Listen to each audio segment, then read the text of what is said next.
This video is sponsored by PoketownStore.com, the best place to get yourself some TCGO code cards. They have a huge variety up on their website, including the new Battle Style set, so definitely check out the website and you can use the coupon code ZapDoseTCG for 5% of your complete order. How wonderful is that? Even for this stuff like Reshazard codes, Mew Mew codes, Luke Metal codes, TIERLIST codes, Zacian codes, League Battle decks, you name it. Be sure to check out the website, it's awesome.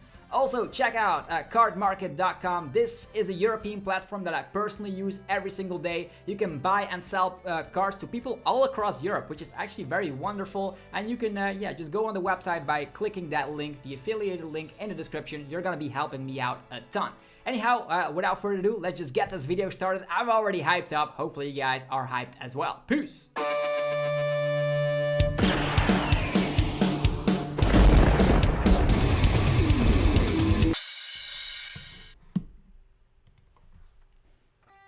What's up YouTube, it's ZapDoseTCG here and welcome back to another TCG video on my channel. On my channel you get daily Pokemon TCG content, so be sure you are subscribed so you don't ever miss out. I'm actually going to be talking about DinoData.app. This website is fantastic. If you are a competitive Pokemon TCG player, you're obligated to check it out. Today we're going to be reviewing the website itself. We can actually go for meta-analysis to discover which is the most popular deck, which has the better win ratio. We can see every single matchup against each other. We have the Decklist analysis, which is very useful if you're debating on which card you want to add into your deck. For instance, if you add in a Fiona or if you add in that Great Catcher, will it impact certain matches? That's what you can see, and this is a website that tracks all of its data from Limitless TCG, so play.limitlesstcg.com. Those are the online tournaments. If you're interested in online tournaments, be sure to check out that website as well. Big shout out to Limitless TCG as well as DinoData.app for, of course, providing the information for this video. And tournament analysis also lets you know how many people from which country entered certain tournaments, how many standard players were there, expanded players, all that good stuff. So hopefully you guys will enjoy this video. Be sure to favorite this website. You're gonna be using it more often than you might think. So first things first, on this website is none other than this meta-analysis. As you can see, we have meta-analysis, we have decklist analysis, and there is a lot of things to love about this. So let's just check out meta-analysis first. Let's go here. So as you can see, the meta-analysis will of course showcase which matchups has better, this is the matchup spread in general for every specific deck. You could add in decks. These are the top 10 decks right now, but that could change. You can add in like maybe Mewtwo Welder. You might add in the DeciGoons Obstagoon. Which other decks do we want to be including in here? Flygon is not going to be seeing too much play. Spiritomb Donphan. So every single rogue deck is out there, and I think we pretty much have covered like the most of the bases. I've just added in the DeciGoons Obstagoon, and this is the matchup spread. So as you can see, this is based a minimum 10 games played. So you can change that around, like that more games have to be played for the data to be like absolute for you. Sometimes you might think like one game is enough to determine if it's a good or bad matchup, but 10 games will give you an objective way of looking at things. So as you can see, 100% means you automatically win that matchup. It's a free matchup. 0% means it's an unwinnable matchup. So it's a score between that. It's based on percentage, and we're gonna see here, for instance, my favorite deck, Blacephalon. So the deck against itself has, of course, a 50-50 matchup because it's the same deck. Next is the matchup against Centiskorch, is pretty good. Against Colossal, pretty good, 60% win ratio. And this is based, you can see how many matches were played. So as you can see against Colossal, that matchup happened 83 times, and there's a win ratio of 60%, which is pretty nice. Against the DeciGoons Obstagoon, it also is able to win quite a lot. Against Eternatus, not that much. So Blacephalon typically gets overshadowed by Eternatus because the Great Catcher or Bossazor is the two prizers on our bench. Mad Party is a bad matchup. We already know that from Blacephalon, so that's a bad matchup. Against Pikarom, I also find it to be very hard. Definitely for, we cannot resort to the Beastbringers because they always like start off with a Boltund. The win ratio from that is from 277 games is a 42% win ratio. So Blacephalon not doing too well against Pikarom. Against Luke Metal, however, that's like a 62%, so a lot of good things going your way. Against Raw Eggs and Zacian ADP. Looks like Zacian ADP still has the upper hand in the matchup percentage versus Blacephalon. So that's pretty interesting, right? So you can see, just pick the deck you like, which deck you want to be playing. Maybe you don't know which deck you want to be playing. Look at the DeciGoons DeciGoons, looking at all those specific matchups. You have a win rate against Colossal, almost like auto-winning that matchup against Eternus as well. Mad Party seems to be pretty good. You have an 80% win ratio against Pikarom, so yeah, the DeciGoons matchup spread is like crazy for sure. Against Dacian ADP, it all depends on if they're playing Aegislash or not, but this is crazy, man. This matchup spread makes you think. You just want to whiff the Welder stuff if you're playing the DeciGoons. What other decks you want to be checking out? Yeah, Luke Metal. Luke Metal has a great matchup against, of course, that Big Bad Eternus. A 70% win ratio against that deck, and Eternus has also a very great matchup spread, having almost all positive matchups in the entire format, as you can see. Pikarom seems to be a 50-50 deck that can win against almost anything. Same goes for ADP, but you need some more skill with Pikarom, that's for sure. So this is very interesting. You can add in a specific deck of your own and just make your own matchup spread depending on what you want to see.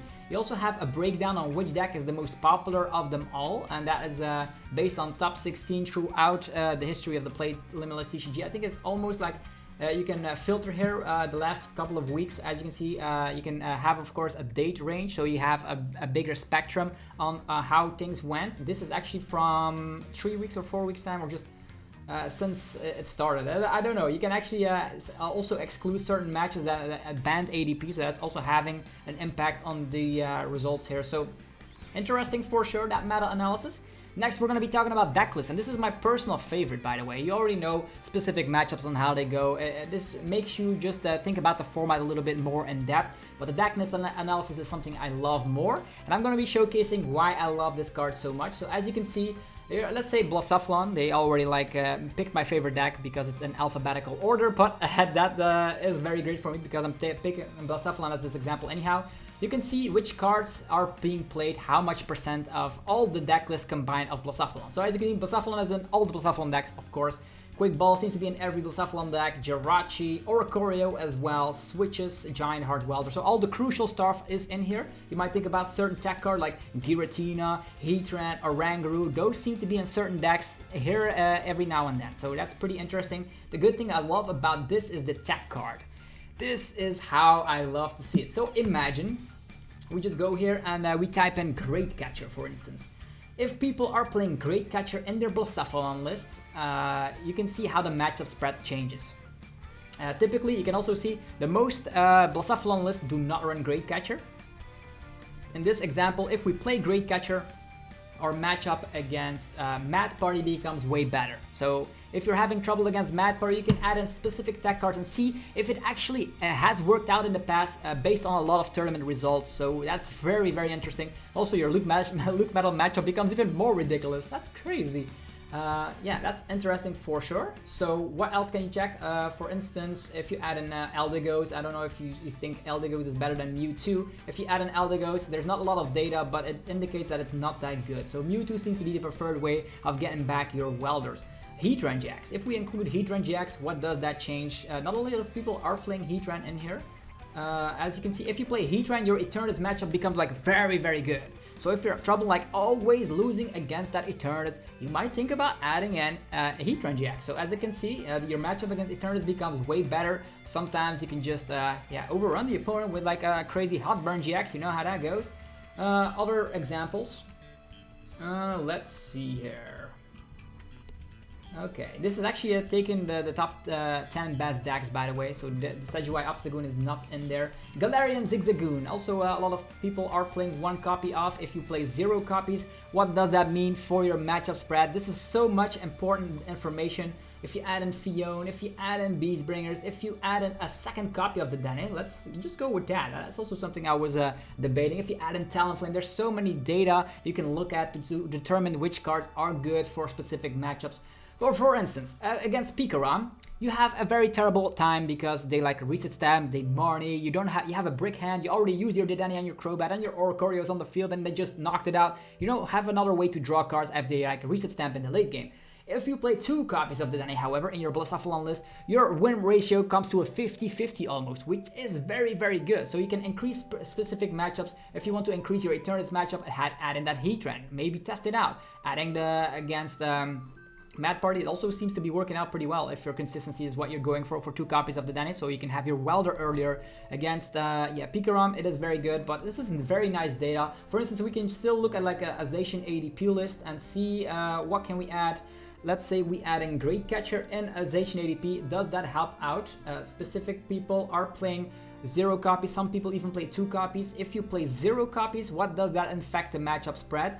I think ADPization does need 1 copy of Great Catcher, but without Great Catcher, your Eternus matchup becomes better because you have a slot for that extra card. So it does make sense. Let's see here. What other matches can you just look at? Oh yeah, Luke Metal with the Stealthy Hood. Yeah, let's see how that goes.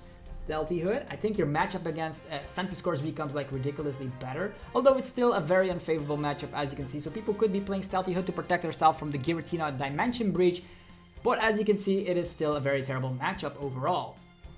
This is a very interesting data. You always see like how much your win ratio is against Eternus. That's like crazy, man. Also with Stealthy Hood, your matchup against Eternus becomes way better because they cannot Galarian Zigzagoon ping on you. That's like crazy. Although they cannot do that in the first place if you have Metal Goggles anyhow. So, so many things to see here.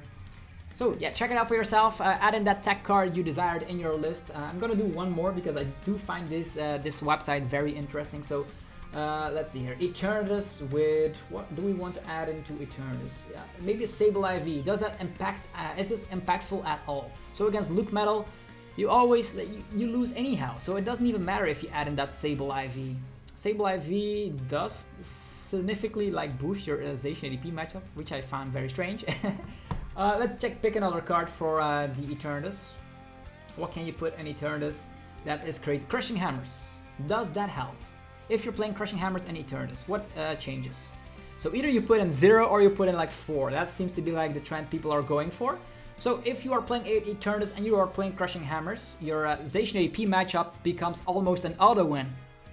Mind blown. So yeah, if you're struggling against matchup, if you like overpredict, I think the metal is going to be all the Zacian ADP, well, you can add in those Crushing Hammers. You're going to have an awesome time. So it's a little bit like what to expect in the meta. What will I include to make my matchup better against that specific deck? So this website is so awesome. Next step is the tournament analysis. This is if you want to have some personal data to see how many people from Belgium are playing, how many people from Brazil are playing, how many people in that specific time zone are playing, what are they playing. Most of the time you can see they are playing standard. Standard are the ones, of course, that you want to be focusing on if you're playing at those high events like Player Cup 3. We also have some custom events where you can just ban ADP or have like the 2017 North America Internationals going around again. You have that Tablemon Sword and Shield on format. There's expanded format, even some legacy here and there. So I typically just go to tournament filters and I just go for standard because that's the only format I'm interested in for now. That could change in the future. Let's just save that up and this is all standard. And now we can actually see how many players there were in specific tournaments. There were a lot of players. Let's see on the, this data is crazy. You can see how many people played on Sunday, how many people played on Saturday. So it seems like people are playing more on Sunday. That's probably the way like the Sunday Open is going around. You can check your time zone to see which players are in your specific time zone, how many players are playing in that time zone. You can go for country breakdown to see how many people are playing. I think most of them are from the United States, then Brazil. I think, are there any Belgian fellas in here? Okay, 191, that's crazy.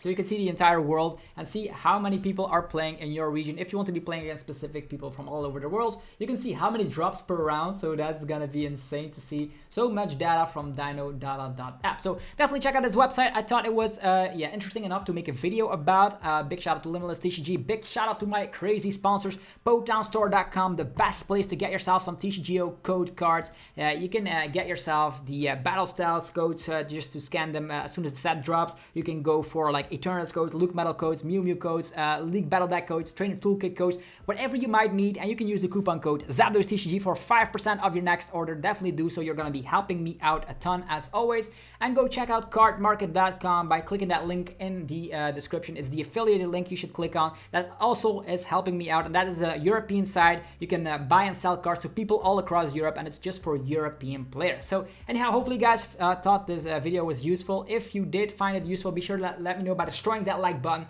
And I'll thank you very much for watching another Pokemon TCG video. I'll see you guys tomorrow. Peace.